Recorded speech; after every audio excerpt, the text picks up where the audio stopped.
ओम सूर्याय नमः। ओम आदित्याय नमः। स्वागत है आपका हमारे चैनल पर। आज के इस वीडियो में आप सुनेंगे रविवार व्रत की कथा। रविवार का व्रत करने से हमारी कुंडली में अगर सूर्य कमजोर होते हैं तो सूर्य बलवान हो जाते हैं। मान सम्मान, पद प्रतिष्ठा, नौकरी, व्यापार, संतान, विवाह, सभी प्रकार की जो कामनाएं हैं वो इस व्रत के करने से पूरी होती है। इसके अलावा अगर आपके पिता से संबंध ठीक नहीं चल रहे तो आपको रविवार का व्रत अवश्य करना चाहिए। शारीरिक यदि कोई पीड़ा है, बीमारी है, उसके लिए भी रविवार का व्रत बहुत लाभदायक माना गया है। तो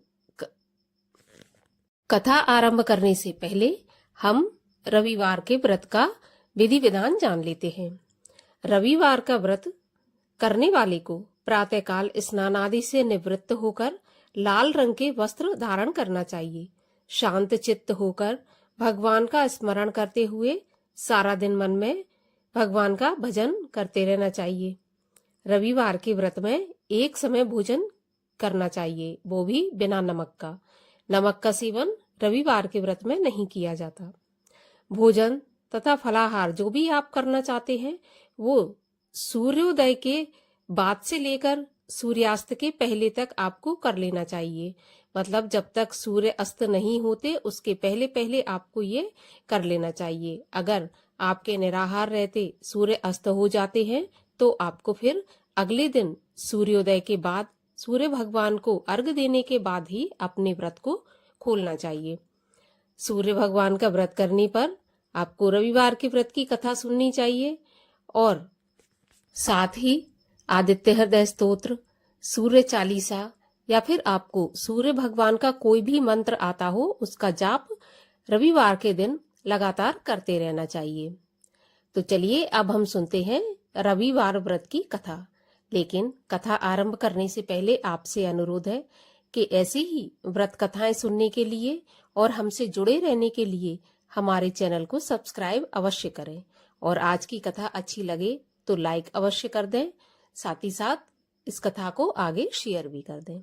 तो चलिए अब हम आरंभ करते हैं रविवार व्रत की कथा। एक बुढ़िया थी। उसका नियम था प्रति रविवार को सवेरे ही स्नान आदि कर घर को गोबर से लीपकर फिर भोजन तैयार कर भगवान को भोग लगाकर स्वयं भोजन करती थी। श्री हरि की कृपा से उसका घर अनेक प्रकार के धन धान्य से पूर्ण था। घर में किसी प्रकार का विघ्न या दुख नहीं था। सब प्रकार से घर में आनंद रहता था। इस तरह कुछ दिन बीत जाने पर उसकी एक पड़ोसिन जिसकी गाय का गोबर वह बुढ़िया लाया करती थी, वह विचार करने लगी कि यह बुढ़िया सदा मेरी गाय का गोबर ले जाती है, इसलिए अपनी गाय को घर के भीतर बांधने ले गई। बुढ़िया को गोबर न मिलने से रविवार के दिन अपने घर को न लीप सकी, इसलिए उसने न तो भोजन बनाया न भगवान को भोग लगाया और स्वयं भी उसने भोजन नहीं किया। इस प्रकार उसने निराहार व्रत किया। अब रात्रि हो गई और वह भूखी सो गई। रात्रि में भगवान ने उसे स्वप्न दिया और भोजन न बनाने तथा भोग न लगाने का कारण पूछा। बुढ़िया ने गोबर न मिलने का कारण सुनाया। तब भगवान ने कहा कि हे माता, हम तुमको ऐसी गाय देते हैं जो सभी इच्छाएं पूर्ण करती हैं, क्योंकि तुम हमेशा रविवार को गाय के गोबर से घर लीपकर भोजन बनाकर मेरा भोग लगाकर खुद भोजन करती हो। इससे मैं बहुत प्रसन्न हूँ। मैं निर्धन को धन और बांझ स्त्रियों को पुत्र देकर दुखों को दूर करता हूँ तथा अंत समय में मोक्ष देता हूँ। स्वप्न में ऐसा वरदान देकर भगवान अंतर्ध्यान हो गए। प्रातः जब वृद्धा की आंख खुली तो वह देखती है कि आंगन में एक अति सुंदर गाय और बछड़ा बंधे हुए हैं। वह गाय और बछड़े को देखकर अत्यंत प्रसन्न हुई और उसको घर के बाहर बांध दिया और वहीं खाने को चारा डाल दिया।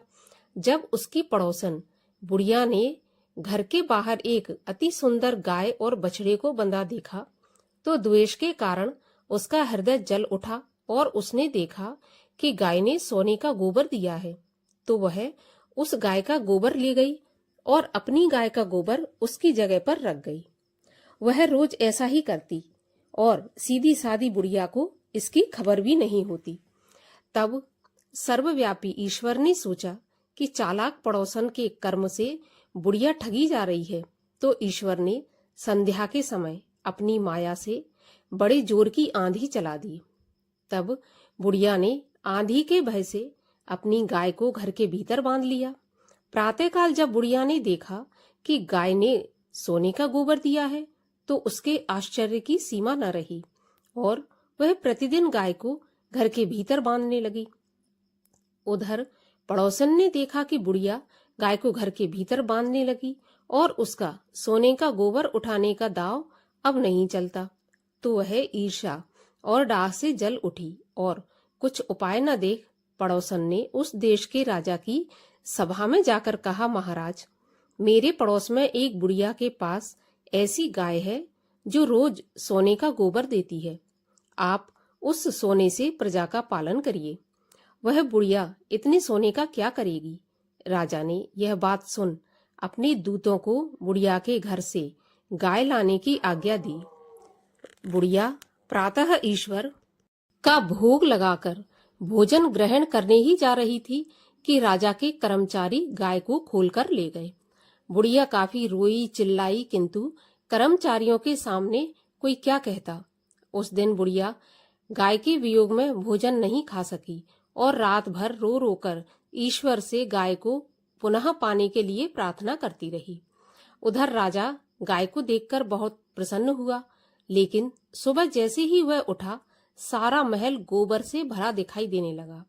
राजा यह देखकर घबरा गया। भगवान ने रात्रि में राजा को स्वप्न में कहा कि हे राजा, गाय बुढ़िया को लौटाने में ही तेरा भला है।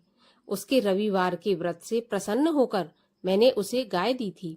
प्रातः होते ही राजा ने बुढ़िया को बुलाकर बहुत से धन के साथ साथ सम्मान के सहित गाय और बछड़ा लौटा दिया। उसकी पड़ोसन को बुलाकर उचित दंड दिया। इतना करने के बाद ही राजा के महल से गंदगी दूर हो गई।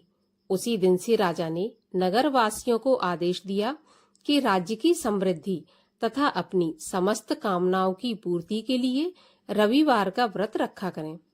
व्रत करने से नगर के लोग सुखी जीवन व्यतीत करने लगे। कोई भी बीमारी तथा प्रकृति का प्रकोप उस नगर पर नहीं होता था और सारी प्रजा सुख से रहने लगी। बोलिए सूर्य भगवान की जय, आदित्य नारायण की जय।